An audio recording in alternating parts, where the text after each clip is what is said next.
Welcome to this story, one of the most unsettling cases ever noted in the Ozarks. Before we dive in, share in the comments where you're tuning in from and the exact time you started listening. It's always interesting to see the different places and hours of the day or night where these stories reach. The year I will place the first arrival is 1880. A time when the Ozarks still kept its secrets in hollows and timbered ridges, and when rumor often filled the gaps left by law. The hollow where the story begins was a hollow in name and in deed, a narrow, mist-hung fold of land, a day's ride from market towns, ringed by bald knobs and tangled oak. Folks called it Fox Run Hollow on county maps, though most preferred a quieter name in private. It was isolated, damp beneath leaf litter, and rumored to be a place where compasses misbehaved and hounds grew reluctant. Into that quiet came a man the county clerk later labeled in his ledger as simply Amos Bent, laborer. Amos was not a typical settler. He arrived with little more than a chest, a battered toolbox, and a manner that put people off. Uneven smiles, sudden laughter at nothing, and a habit of speaking to his animals as if they were neighbors. Within weeks, neighbors noticed oddities. Amos kept his porch swept to a clinical shine, yet stacked with piles of tiny, numbered tags. He walked the ridge at dawn, tracing lines in the soil with a stick. He kept the cellar hatch bolted and would stare at the earth for hours as though listening. Local newspapers later tried to place the hollow's unease within a broader regional frame. The 1880s Ozarks had recently known the bald knobbers and other vigilante tensions, an era when frontier communities took law into their own hands and suspicion spread like a fever. That context helps explain why townsfolk were slow to report what they saw. A man like Amos could be read as eccentric, a survivor of rough times, or worse, as someone simply keeping to himself while the region bore its usual violence. Early testimonies, a cobbler's scrap in a ledger, a widow's brief note to a minister, a schoolboy's half-scrawled affidavit, all described the same thing differently. A pale light at Amos's cellar hatch at odd hours, the sound of metal being struck beneath the floorboards, and once, a child's toy found at the fence, its paint flaked and a number etched into its side. "He is a queer man," wrote the minister Reverend Lang in his diary. "Talks to no one much, but eyes like chipped flint." His behavior grew stranger in small, accumulative ways. He repaired neighbors' plows at dawn, earned their distrust by returning coins slightly filed down. He would invite a neighbor in and then insist they leave their boots at the door, pressing their souls to his ledger, as if recording them. Amos kept a rudimentary ledger of names and dates, later quoted in depositions as a tally of visitors. He refused to explain the ledger's columns. Most treated Amos as a harmless oddity. The sheriff's monthly patrols recorded him as peaceable, though unwell. Yet in whispered conversations by lamplight, mothers told their children to avoid the Bent place. Merchants left earlier than usual on market day, and dogs that once barked freely along Fox Run fell silent when Amos was near. The hollow's hush had a new center, and that center was a man who listened to the ground and kept his cellar locked as though something below required counting. By autumn of that same year, the Ozark rains had settled into the valleys again, slow, soaking, and relentless. The road to Fox Run Hollow turned to clay and silence. Those who passed by said the Bent property looked half-swallowed, the cabin dark even by day, smoke curling only when thunder threatened. The few who still spoke with Amos claimed his moods had worsened. He was seen laughing to himself near the creek, pressing his ear against the water as if it were speaking back. One farmer, Ezekiel Thorne, told the sheriff later, "He'd say the creek carried messages, that the ground was counting things we couldn't see. and he'd mark every stone with a number. Inside the small settlement of Ava, Reverend Lang tried once more to visit him. The Reverend had a patient way about him and thought perhaps Amos only needed prayer or company. But Amos met him at the door, eyes wide and voice trembling with a half-smile. "No more prayers," he said. "They stir the ones beneath." Lang left without pressing further, though in his sermon that week he preached on the hidden rot beneath clean earth. Neighbors began to notice a pattern. Whenever someone visited Amos's land, be it a delivery boy, a trapper, or a tinker, they were seen less often afterward. Not gone at once, but absent for a time, then forgotten. The hollow had a way of swallowing names the same way it swallowed light. There are still fragments of the constable's report from 1881, preserved in the county archive. No proof of wrongdoing found.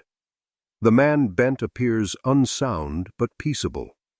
Complaints based on imagination or fear. Locals advised to avoid. The report bears a single addition in pencil, written later by another hand. Cellar locked. Smells of lime. That same winter, a trader named Josiah Pike stopped to seek shelter during a storm. His ledger, recovered years later from his wagon, held a brief and curious, whose note dated November 3rd. Stayed the night at the hollow. Man uneasy, keeps counting things on the wall. Said he was making room for one more. I thought he meant furniture. Pike was never seen again. His horse was found tethered at a tree, half-starved, and his wagon left on the ridge, unraided.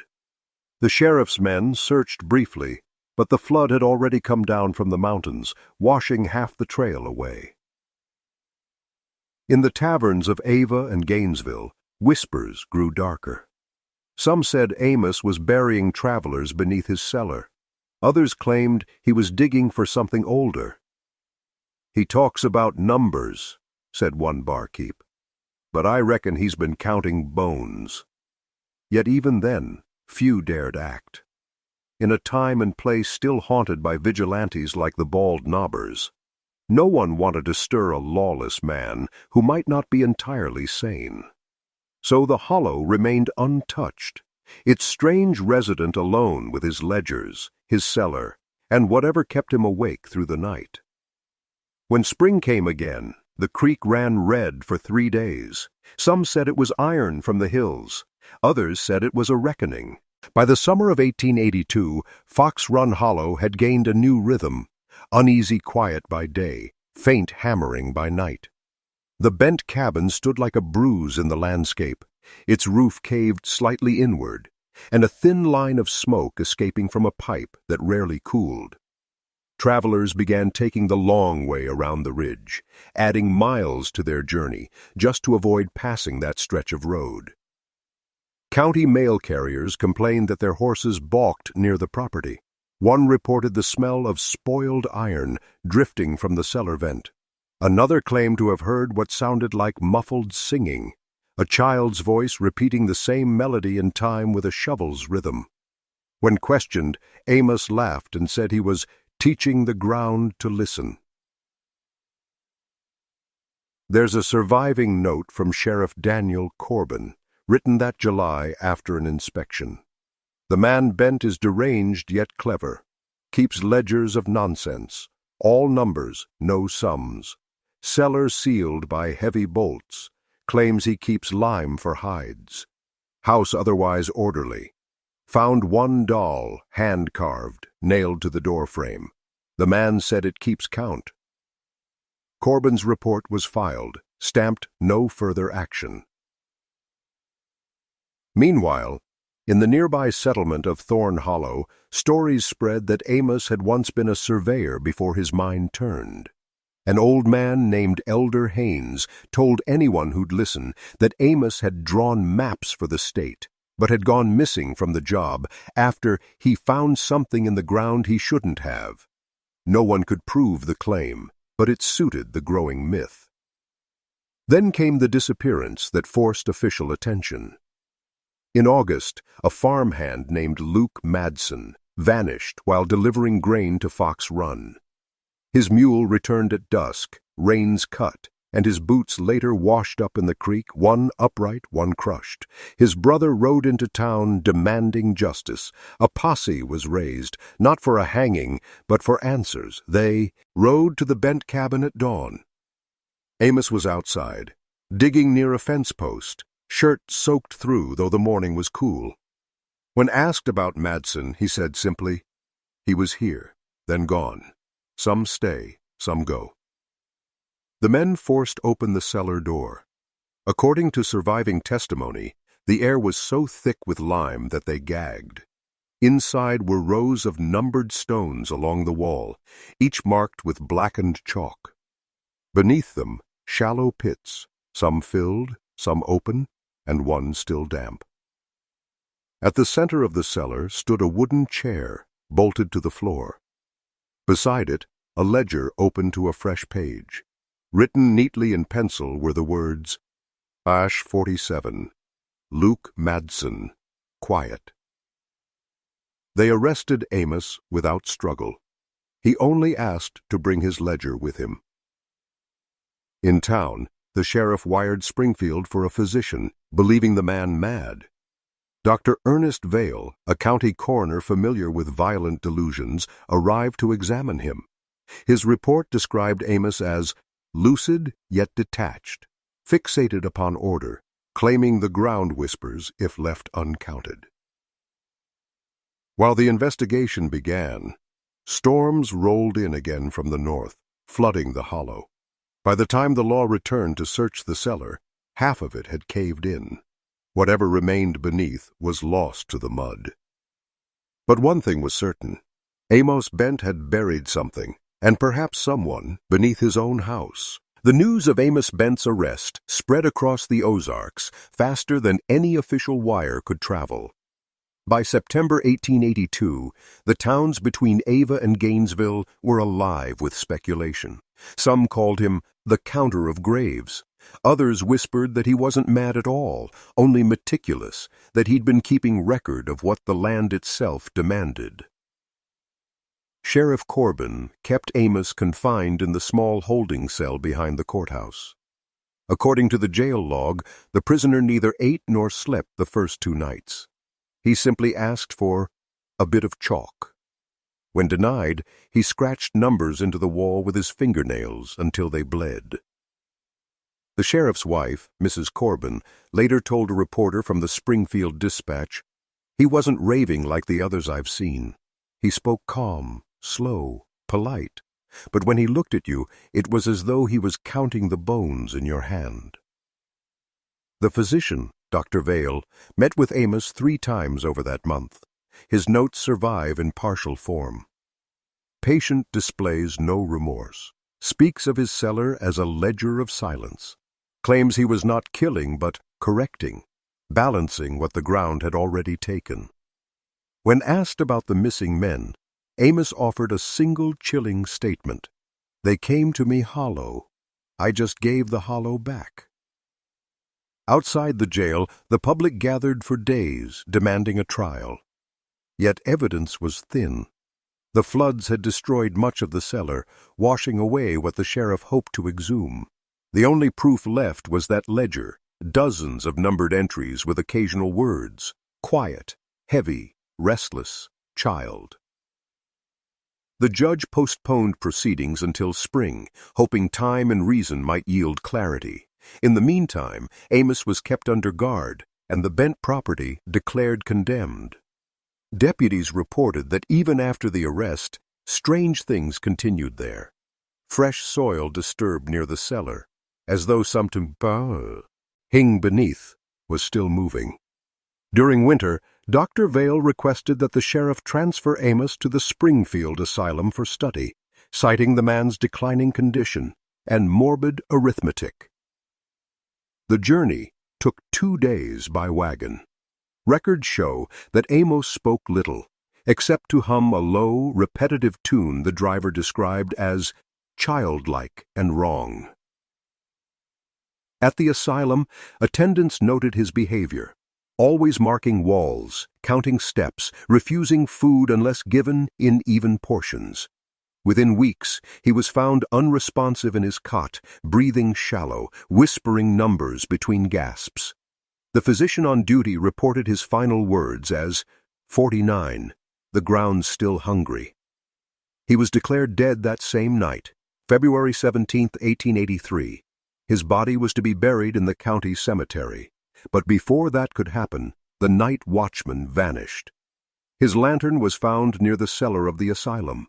When they checked Amos's coffin, it was empty. Rumors claimed the coffin was found later, sealed, upright, and buried near the creek below Fox Run Hollow. The official report makes no mention of it. By spring, the Ozarks had moved on. The bald knobbers were rising again in the hills, and the region had no patience left for one man's madness. But still, travelers said the hollow had changed. Quieter, heavier, as though listening. And once again, after the rain, the ground began to sink. When the thaw of 1883 came, Fox Run Hollow was nearly forgotten, except by the curious and the cautious. The county clerk closed the Bent file as inconclusive, and most locals believed Amos had been reburied in an unmarked grave near the asylum. But stories have their own gravity, and the hollow kept drawing them back. That spring, two brothers, Harlan and Jacob Klein, woodcutters from Thorn Hollow, decided to salvage lumber from the abandoned Bent cabin. They brought a mule cart and tools, planning to strip the house of its beams and sell the timber for firewood. The older brother later testified before the magistrate that the work began fine until dusk. "We heard something thumping underneath," Harlan said, "slow and steady, like a man hammering from below. I told Jacob it was just the hollow earth settling, but then we saw the door, his cellar door, move like someone was pushing it open from the inside. They fled without finishing the job, leaving their tools behind. When a constable visited 2 days later, the tools were still there. But the cellar door had vanished, torn clean off its hinges and dragged a few yards downhill." The incident made small mention in the Ava Courier, filed under local disturbance. But Reverend Lang, now old and nearly blind, wrote in his diary that it was the same sickness as before. The hollow has not digested what it swallowed. Around this time, the Missouri State Lunatic Asylum in Springfield reported a clerical anomaly. One of Dr. Vale's assistants, tasked with sorting old patient notes, discovered that Amos Bent's records had been misplaced, or perhaps stolen. Only fragments remained: drawings of tunnels, numbers circled in clusters of 7, and a rough sketch of a man standing beside a pit. Underneath, in Vale's handwriting, was a single line: "I no longer believe he was alone." That summer, another disappearance rekindled the fear. A prospector named Franklin Boyd, known for mapping mineral seams, vanished while surveying near Fox Run Creek. His partner returned to town, claiming Boyd followed a light into the trees and never came back. When the sheriff organized a search, they found Boyd's camp undisturbed. His maps, however, showed something curious: faint pencil lines marking several circular depressions near the old Bent property, each labeled with numbers between 44 and 49. This detail unsettled Sheriff Corbin, who still kept Amos's ledger locked in his desk. Entry number 49 had been his last. Rain came early that fall. The creek swelled and took another piece of the Bent property with it. When the waters receded, what remained was worse than rumor. The cellar had reopened. Inside, among mud and rot, deputies found a length of chain, a rusted chair bolt, and what appeared to be human vertebrae mixed with clay. The sheriff sealed the entrance again and ordered the land condemned by force of God or law. But even Corbin confessed privately that it was useless. "You can seal the earth," he wrote in a letter never sent, "but you can't stop it breathing."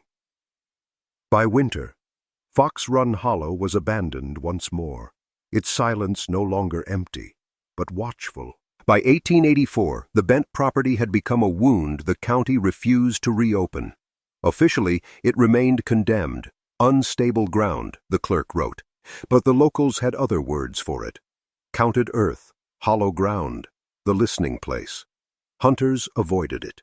Children dared each other to approach it, but none lingered long. Still, curiosity breeds persistence. That spring, a small team of road surveyors from Springfield arrived to map a new route across the Ozarks. One of them, Eli Mercer, was a man of skeptical temperament, a former Army engineer who prided himself on logic. He laughed when the guides warned him about Fox Run Hollow. "I'll take ghosts over mud any day," he reportedly said. The team set up camp near the old Bent cabin remains. Mercer noted in his field journal that the soil seems to breathe, rising and sinking slightly in intervals, as if something below shifted with the weather. The men worked 3 days before the first went missing. It was Samuel Groves, a young assistant last seen near dusk, taking measurements by the creek. When his lantern was found the next morning, its glass was cracked outward, as if from pressure within. His compass lay beside it, its needles spinning in slow circles. The sheriff of Ava, Corbin now retired and replaced by Deputy Marshal Price, was called to investigate. His notes from May 17th read, "Traces found near the creek. Ground soft, too soft. Smells faintly of lime. Locals claim voices in the mist. I heard only wind, but it carried rhythm like counting." By the 3rd day, the surveyors packed their tools and abandoned the site, refusing to stay another night. Eli Mercer, however, insisted on one last examination. He pried open the cellar mouth himself, an act that would later mark the final entry in his journal. "The stones inside are marked again.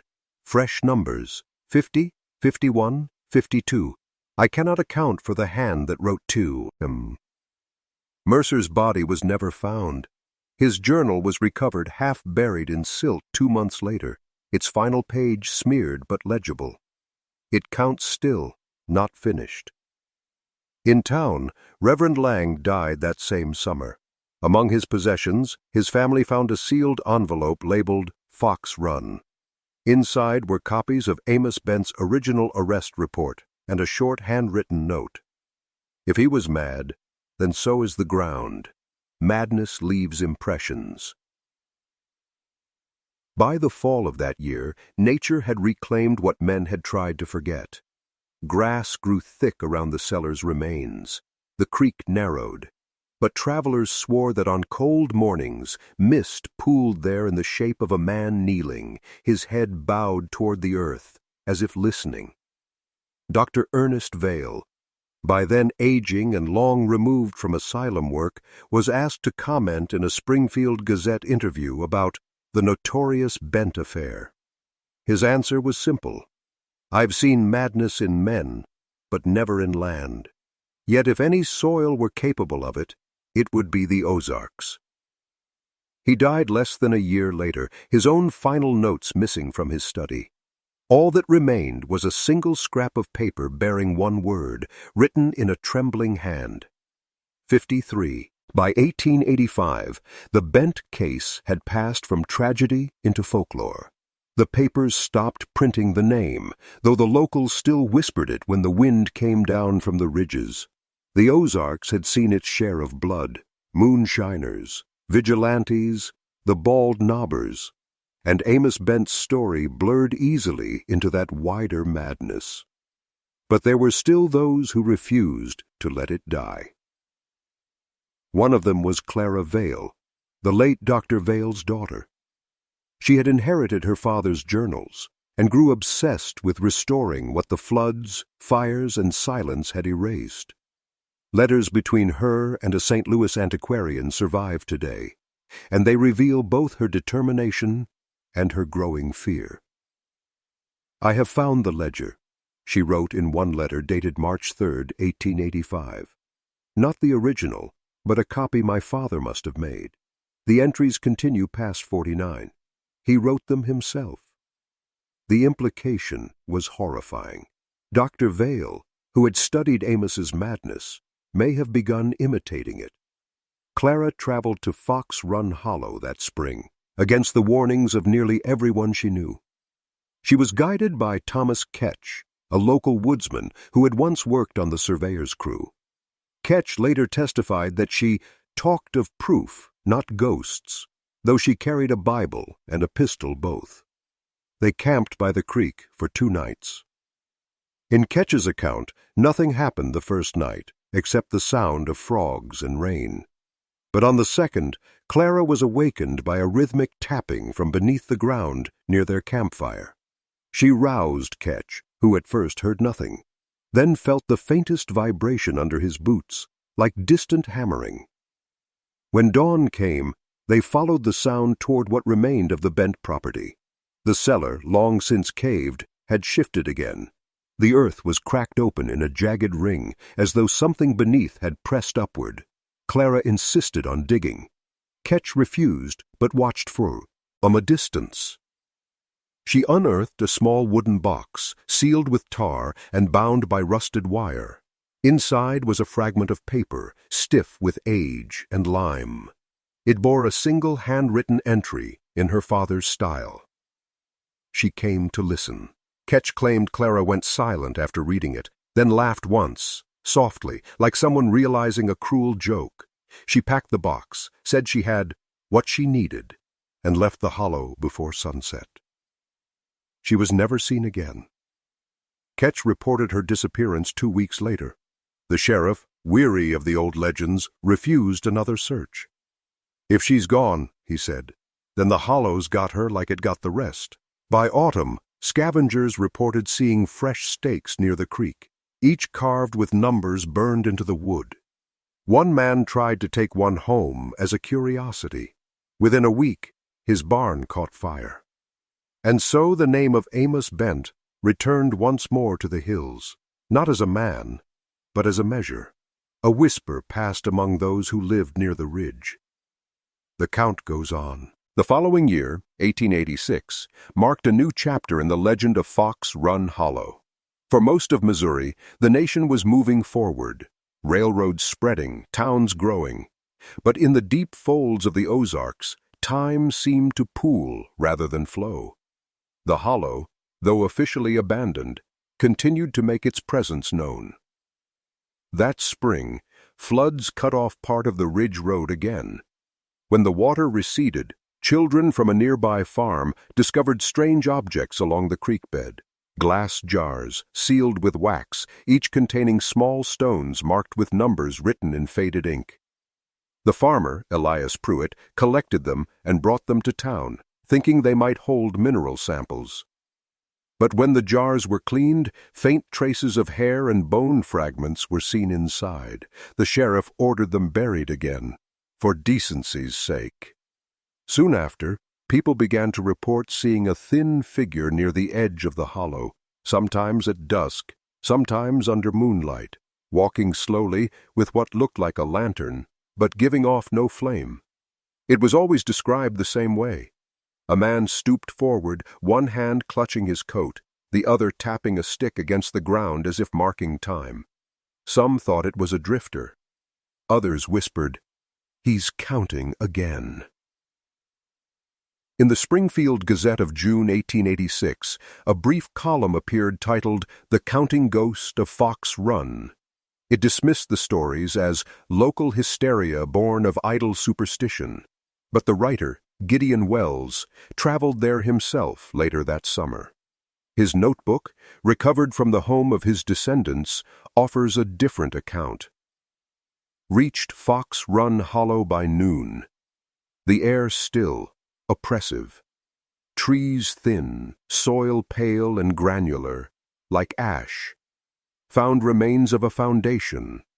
Heard, or thought I heard, a tapping underfoot, faint but deliberate, 3 beats at a time. It ceased when I spoke aloud. Wells spent one night at the site. His final entry, written at dawn, reads, "The ground moves slightly, as if breathing. There are markings I cannot explain, numbers carved into roots, 55, 56. The sequence continues. I am leaving. He did leave. His horse returned the next day without him. His notebook was found on the trail a week later. The local paper that had mocked him printed a retraction and stopped mentioning the hollow altogether. Around this same period, the Ozarks saw renewed tension with groups like the Bald Knobbers, who preached violent justice in the hills. In an odd reflection, some said Fox Run had its own kind of judgment, an unseen hand balancing what the living refused to account for. A local preacher put it bluntly, "The Knobbers count sins, the hollow counts bodies." By autumn, strange sinkholes began appearing across the Bent property, each one small, neat, and circular, like open mouths. Farmers filled them with stones, but new ones appeared weeks later. The county finally marked the land as restricted, a geological hazard. But those who lived nearby said no sign or law could change what the earth already knew. They called it the hollow that keeps count. And for those who believed, each new missing traveler was not just a tragedy. It was the next number. By the winter of 1887, Fox Run Hollow was again buried beneath frost and silence. Snow dusted the ridge, the creek froze at its edges, and even the sound of birds seemed to stop near the old Bent property.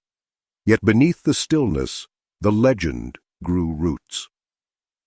Letters from that year show how the story spread. A teacher in Springfield wrote to her sister describing a haunted field that counts its dead. A traveling tinker claimed to have sold tin lanterns to men who went up there to see it glow. And in the courthouse of Ava, a clerk noted in the margin of an old land ledger, "Do not reassess this ground. It already pays its due." That winter, a stranger arrived in town, Jonas Weller, a former asylum orderly who claimed to have once worked under Dr. Vale. He was ragged, unshaven, and smelled of spirits, but his words stirred old memories. Weller told anyone who'd buy him a drink that the doctor hadn't gone mad after studying Amos Bent. He had become convinced the man was right. Vale said the counting wasn't madness, Weller whispered in the tavern. It was balance. He said some men bury others to even the world's weight. When asked what he meant, Weller laughed and drew a rough sketch on the bar top, a circle with marks around it, numbers without names. Then he muttered, "The ground keeps ledger, always did." The next morning, Weller was gone. The innkeeper swore he'd left before dawn, walking east toward the hollow, though snow had already begun to fall. 2 days later, searchers found his coat near the creek, stiff with frost.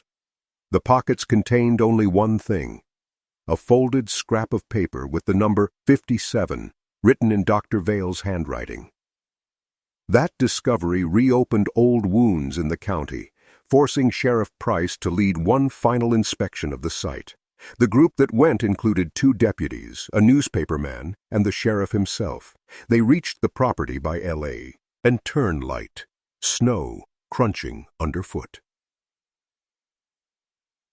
In the report that survives, the sheriff described finding the cellar mouth open again, though no one had approached it yet. Inside, they saw wooden beams reinforced with crude supports. Someone had been digging. Fresh soil covered the walls.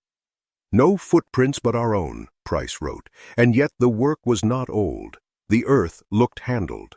When they pried loose a half-buried board, they uncovered a hollow cavity. Within it lay a human jawbone, a rusted spoon, and a slip of paper preserved in wax. On it was written, "Père Vale." He followed the light. The sheriff ordered the place sealed and posted armed patrols for 2 weeks. But as with all things in the Ozarks, nature soon took back what law abandoned. Rain came, snow melted, and the cellar flooded once more, erasing the traces.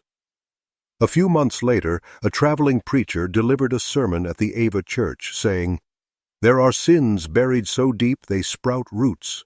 Some men count money, others bodies, and the land remembers both.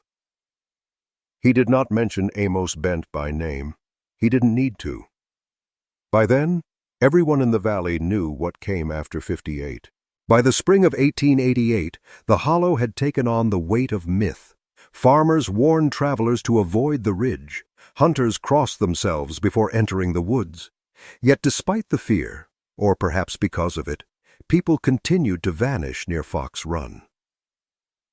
The county sheriff's logs from that year record 3 disappearances between April and July: a peddler, a railroad laborer, and a young woman believed to be a schoolteacher heading to Gainesville. No bodies, no signs of struggle. Just the same uneasy silence where the Bent property once stood. The new sheriff, Elias Yoder, called it a string of accidents and nonsense, though his private notes told another story. Each missing soul, last seen near the old cabin grounds. Locals speak of a man walking the ridge. Some say he calls out names. In June, a traveling photographer named Lucian Hale passed through Ava, documenting rural life for a series on Vanishing America. Intrigued by the stories, he rode out to Fox Run Hollow, hoping for a haunting image to sell to the Gazette. His last glass plate, later recovered by his assistant, shows the faint outline of a wooden cellar door half open, and what appears to be a shadow standing behind it, tall, thin, and featureless. Hale never returned. His assistant, who waited in town for 3 days, brought the exposed plate to the newspaper office. When developed, it showed a blurred number scratched into the soil near the doorway. 59. Around this time, a letter surfaced from Dr. Vale's old mentor, a man named Professor Thaddeus Quinn, writing from St. Louis. He referenced the case in passing, remarking that the Bent phenomenon represents a collision of guilt and geology. He went on, "The Ozarks conceal more than they reveal. There is a madness in isolation, but sometimes the land partakes of it. Your Fox Run sounds less a story and more a wound that refuses to close." In the county courthouse, meanwhile, the old records began disappearing. Witness statements from 1882 and 1883, gone. The original ledger, missing. The sheriff suspected someone from the asylum had stolen them years earlier, perhaps Clara Vale before she vanished. But others whispered that the papers were simply being swallowed again. By autumn, Fox Run Hollow was considered cursed ground. Travelers took detours, and no new settlers came within 10 miles of it. Yet one family, poor farmers from Arkansas named Ruth and Jeremiah Wade, bought land adjoining the property, believing the curse to be nothing more than superstition.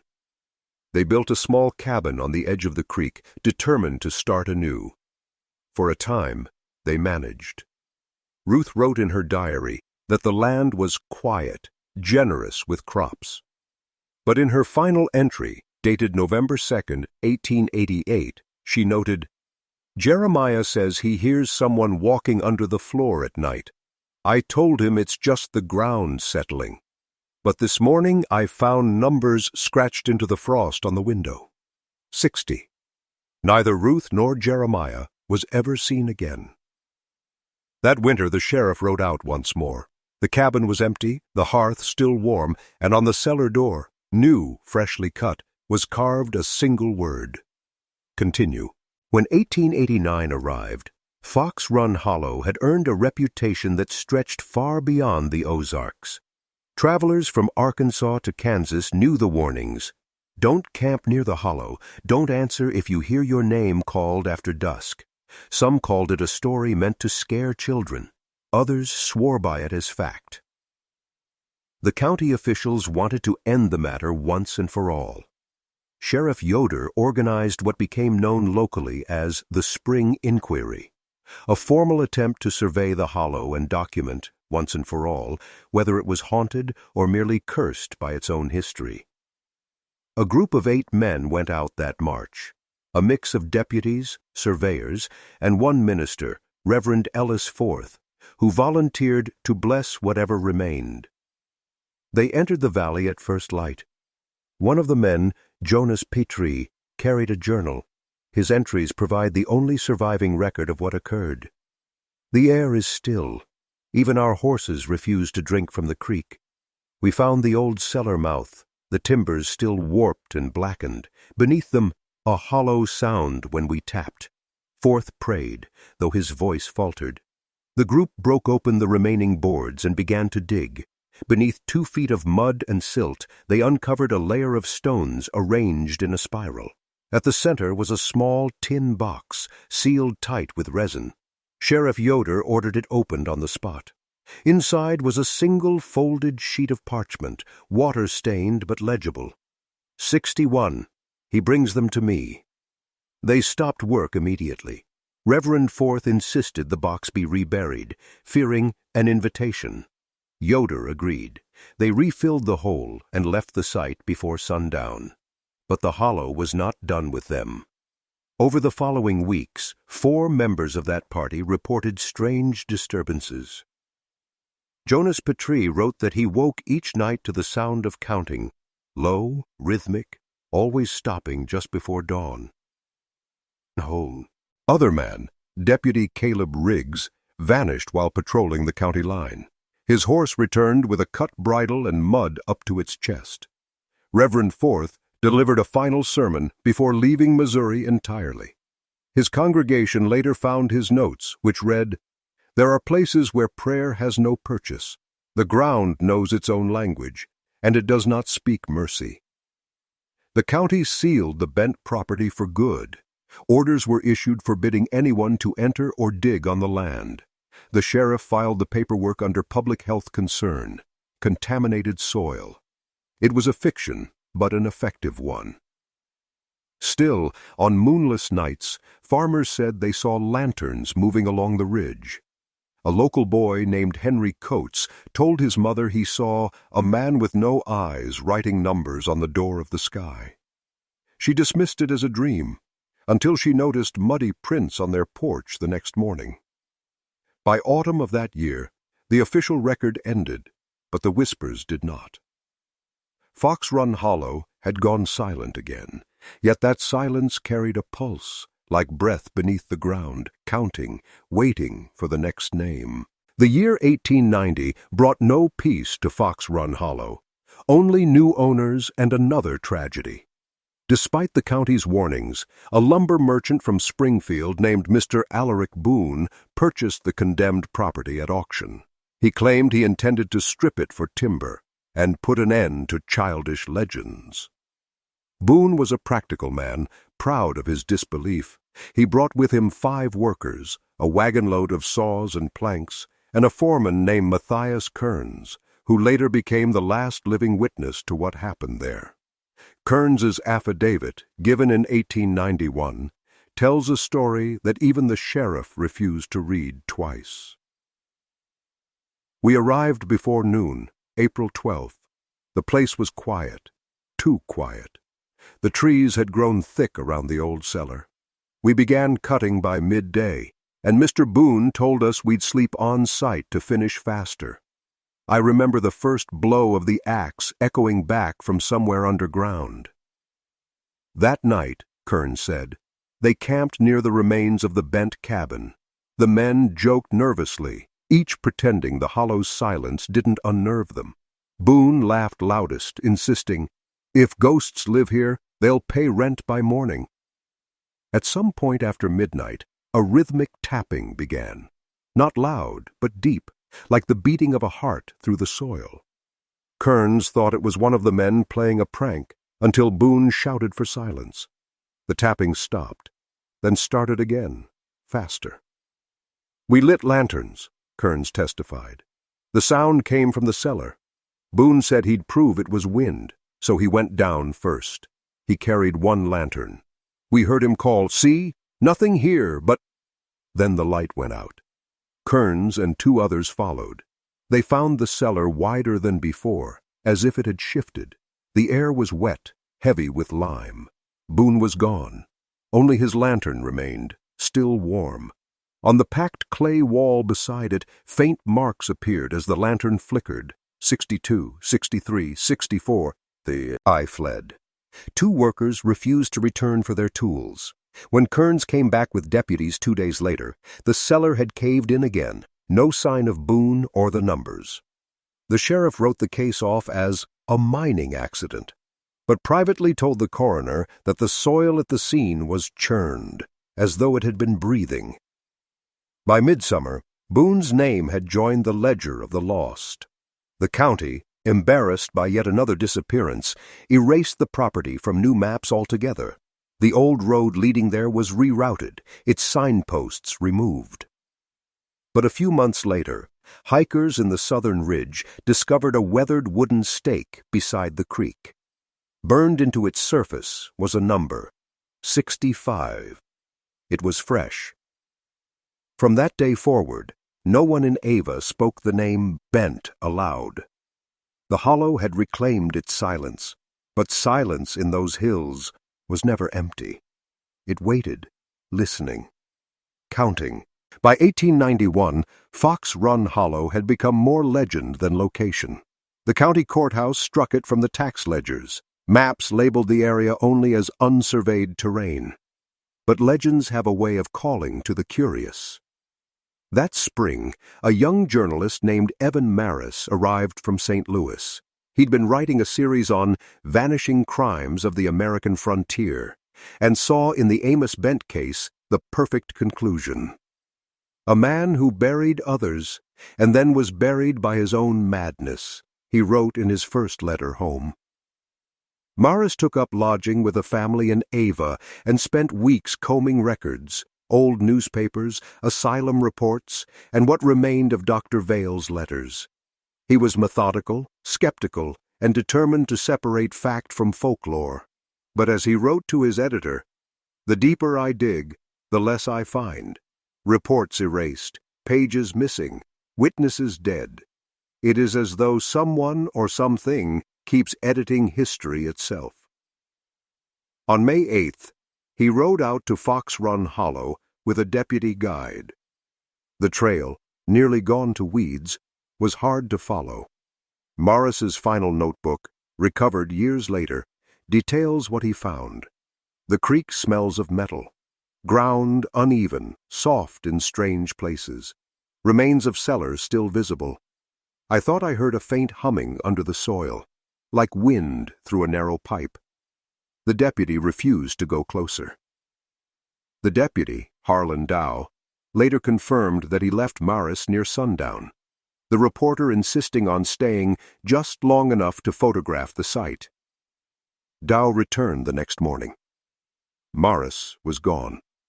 His horse stood tied to a fence post, and his camera tripod lay beside the collapsed cellar mouth. The last photograph on Maris's plate shows nothing but a blur of motion, yet close inspection revealed faint lines in the soil. Numbers again. 60. Back in Ava, the sheriff refused to file another missing person report. There's no law against walking into the wabyu. "Oods are not coming back," he said, though his tone betrayed unease. Over the summer, people began hearing noises from the ridge again. Loggers camping 5 miles north reported a steady tapping after midnight. A preacher traveling through described seeing a figure kneeling at the creek's edge, as though marking something with a stick. A letter from a local farmer's wife captured the unease. "It's quiet all day, but at night the ground ticks. My husband says it's roots shifting, but roots don't count out loud." That autumn, heavy rain caused a landslide along the ridge, exposing part of the old Bent property. Among the debris, searchers found fragments of carved wood, each piece marked with numbers burned into their surface, climbing sequentially to 70. By winter, the county gave up pretending it could explain any of it. The sheriff sealed the area one final time, declaring it unfit for habitation. Locals nailed boards across the old trail and carved a crude warning into one: "The counting ends when no one listens." But as night fell over the Ozarks, and the wind moved through Fox Run Hollow, those who lived nearby swore they could still hear the faint scrape of metal against stone, patient, deliberate, and unending.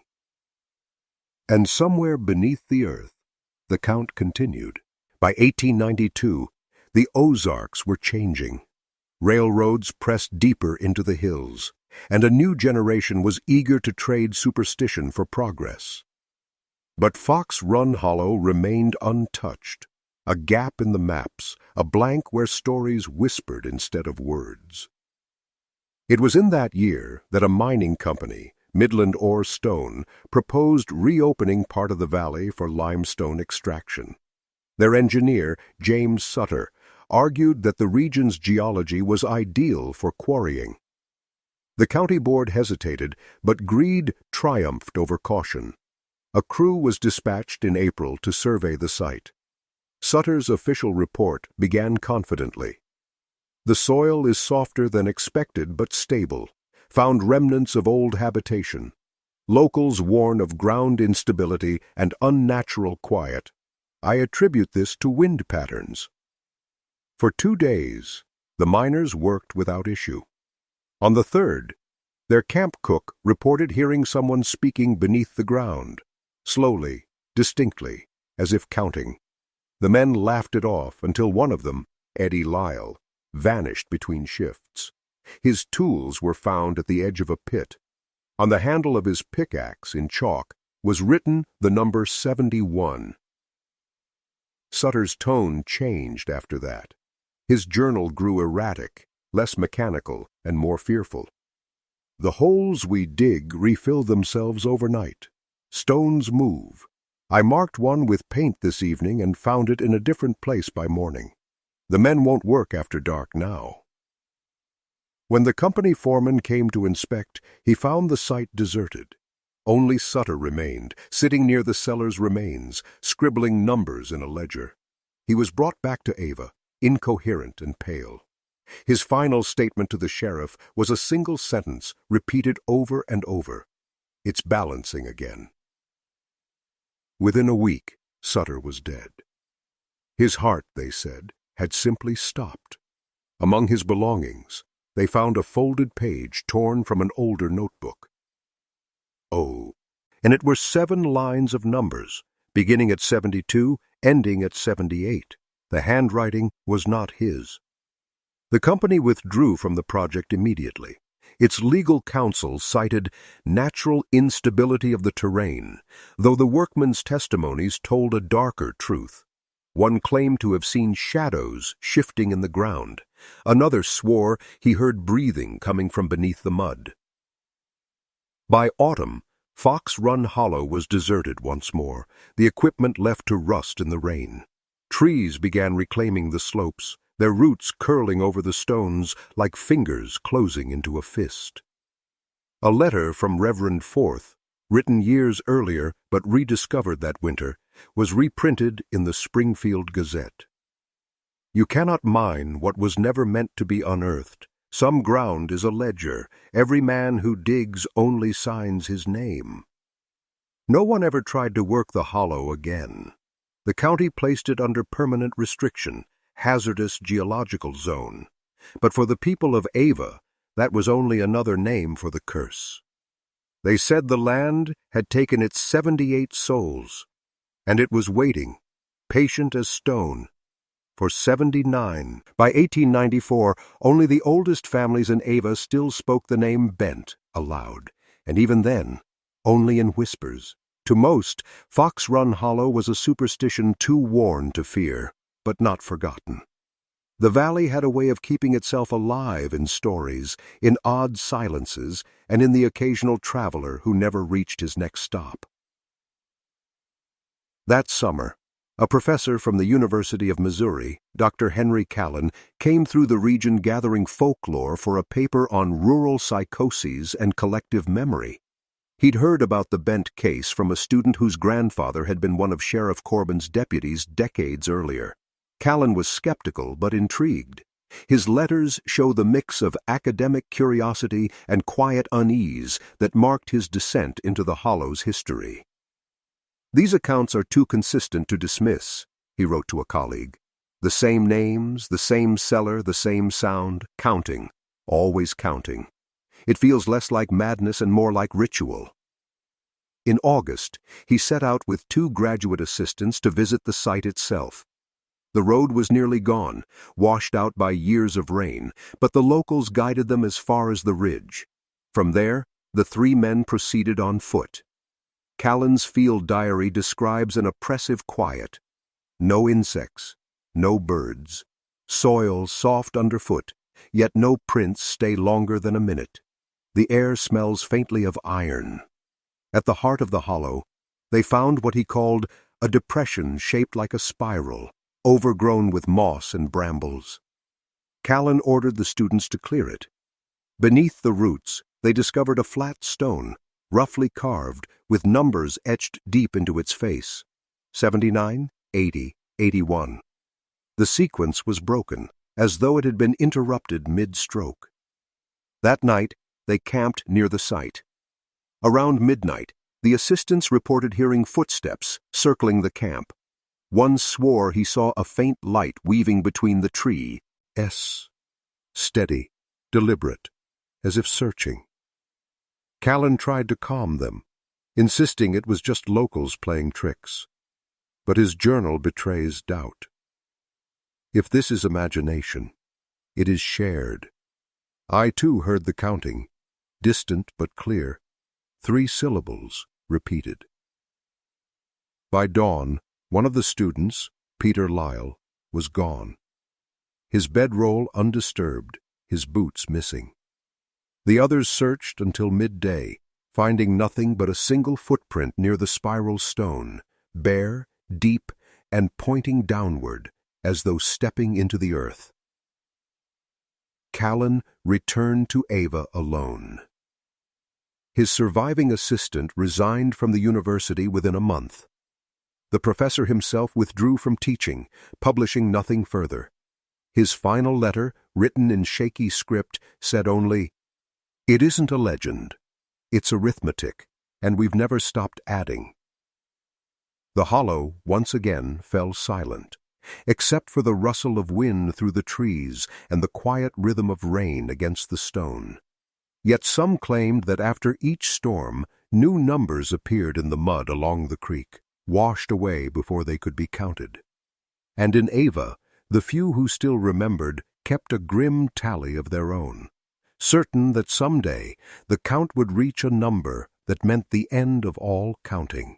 By 1896, the legend of the Bent Hollow had drifted into the back pages of the Springfield Gazette under rural curiosities. The world outside was moving into the modern age, electric light, telegrams, motor cars. But deep in the Ozarks, the 19th century refused to die.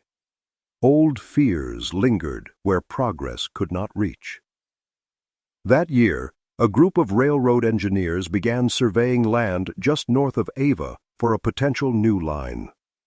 One of them, Edward Raines, an ambitious draftsman, kept meticulous notes. Among his surviving sketches is a strange annotation near a shaded valley. Local warning, counting ground, noise in soil. The engineers ignored the superstition and set up camp less than a mile from the old Bent property. Their work began at dawn, and for a week all went well. Then Raines' notes turn irregular. Men hear tapping again, same interval, 3 beats, pause, repeat. I timed it with my watch, perfectly steady. Soil vibrates faintly underfoot. On the 5th day, they uncovered what they thought was a stone foundation. In reality, it was the collapsed roof of the Bent cellar, hardened by time and lime. Inside lay twisted metal fittings, old tools, and scraps of paper too damp to read, save for one piece stuck to a rusted nail. Raines described it. Ink faded, but legible. The number is 82. That night, their campfire went out 3 times without wind. 2 men claimed to hear someone walking through the tall grass, though no figure was seen. Raines wrote one last entry before dawn. counting louder now, not from below, behind us. The crew returned to town the next morning. One worker never rejoined them. His name, Samuel Dorr, was added to the local list of the missing. Within a month, the railroad company rerouted its planned line entirely, choosing higher ground.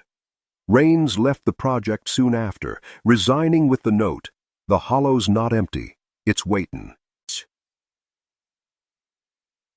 Later that year, an elderly widow named Ruth Klein, granddaughter of one of the first witnesses to Amos Bent's arrest, visited the abandoned site one final time. She left a single wooden cross near the ridge and wrote to her pastor, "It's quiet now, but not peaceful. The ground has learned patience." That winter, unusually heavy rains came down across southern Missouri. The floodwaters carved deep trenches through Fox Run Hollow, revealing stones beneath the surface. Stones arranged in a spiral, like the one Professor Callan had described 5 years earlier. Farmers who passed by said they saw markings on the stones that looked like numbers, but not consecutive. They jumped, scattered, incomplete. The county sent an inspector who filed a brief report. Old graves disturbed by erosion, nothing of significance. But locals who read it noticed the date at the top, December 19th, 1896, and a penciled margin note added later in a different hand, 83, unfinished. After that year, the floods filled the hollow once more. No one returned to dig again. The Bent cellar was gone for good, or so the county claimed. Yet travelers still avoided that stretch of ridge road, and those who passed near it said their horses would slow without command, as if reluctant to cross a boundary only they could sense. The count, they said, had not stopped. It had simply gone underground. By 1898, the hollow was no longer a place, just a silence in the land, a name spoken softly around fires. The county's newer settlers barely knew the story of Amos Bent, but those who did kept to the older rule. Don't linger, don't listen, and never count out loud in Fox Run Hollow. That summer, a traveling preacher named Eli Hartman came through the Ozarks, leading revival meetings from town to town. He was a man of confidence and spectacle, fond of confronting local legends to prove that only God rules over fear. When he heard about the hollow, he saw an opportunity. "If it hides the devil," he said, "then the Lord will drive him out." He gathered a crowd, nearly 50 people from Ava and nearby farms, and led them up the ridge one bright afternoon in July. Among them was Sheriff Yoder, older now, wary but unwilling to oppose the preacher. The group carried lanterns, hymn books, and spades.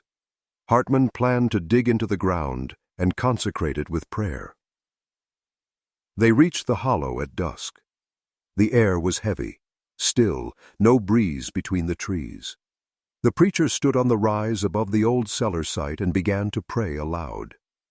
Witnesses later disagreed on what happened next. Some said the ground trembled. Others swore the sound came first. A slow, deliberate tapping that grew louder with each verse of the hymn.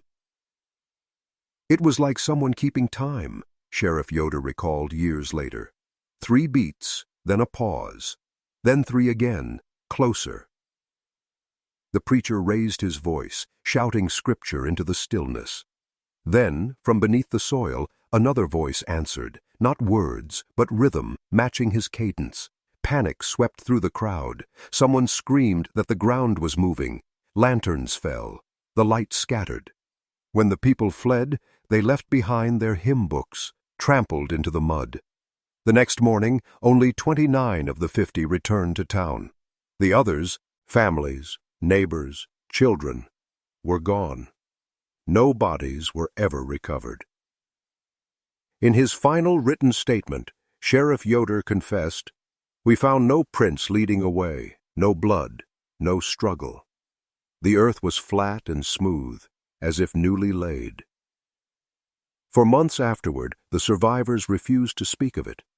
The few who did mentioned strange dreams, numbers written on walls, whispers during sleep, a counting voice that never reached its end.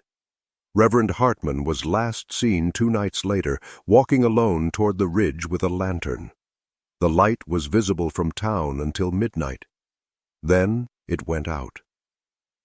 A farmer passing through the valley weeks later found the lantern half buried by the creek. Its glass was cracked outward. On the metal rim, someone had scratched a final mark, 84. After that, no more sermons were held about Fox Run Hollow. The church bells in Ava rang for the missing, and then, mercifully, the town went quiet again.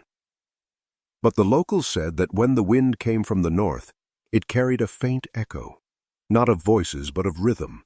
3 beats, a pause, 3 more. The sound of something in the dark, still keeping count. By the turn of the century, the Bent story had passed into uneasy legend. The Ozarks were modernizing, telegraph lines humming, trains echoing through valleys. But Fox Run Hollow remained untouched, a blank patch even on the newest surveyor's maps. Locals said that was no accident. "The ground doesn't want to be measured," one farmer told a visiting reporter. "It measures you." In 1900, a small geological expedition from the State University arrived in Clay County to study mineral content in old quarries. Among them was Dr. Evelyn Cross, a young scientist with no patience for folklore. When the team camped near Fox Run Creek, she recorded odd compass readings and strange vibrations in her field notebook. Soil unstable, feels hollow underneath. The crew jokes that it's counting again. Locals avoid the area after dark, say it's bad luck to walk alone. I find that kind of fear contagious. On the second night, heavy rain forced them to seek shelter inside a shallow depression they mistook for a natural pit. Dr. Cross's last entry reads, "Hearing dripping water, or maybe tapping, counting the seconds between drops. Something consistent about it." The next morning, the crew found the depression half collapsed. Cross was gone. Her notebook was discovered days later downstream, smeared but readable. The last word she wrote was only half-formed. A. The state quietly classified her death as an accidental cave-in, but locals took it as the final sign that the hollow had resumed its tally. After that, no one went back. The ridge road eroded, trees grew dense, and the creek changed course until even the oldest men couldn't recall exactly where the cellar had been. By 1910, the story of Amos Bent was told only in fragments, by lantern light, in low voices, by those whose grandparents had seen the man before he vanished. They said he was still there beneath the soil list, keeping his ledger. Others claimed it wasn't Bent at all anymore, that the hollow itself had learned the habit, the rhythm, the hunger for balance. Sometimes travelers on the old trail reported hearing what they thought was the steady drip of water or the slow pulse of a distant pickaxe, but the sound always came in threes. 3 beats, a pause, 3 more. Today, the site of Fox Run Hollow is gone from every official record, swallowed by forest and time, but locals still warn their children not to linger in the woods after dark and not to count stones by the creek. It hears you, they say, and once it knows your number, it doesn't forget. Because in the Ozarks, there are places that still breathe, places that keep their own ledgers, and some graves, like the one under the Bent cellar, were never meant to stay closed. The story ends where it began. The hollow, silent, patient, listening. And somewhere beneath the roots, something still counting.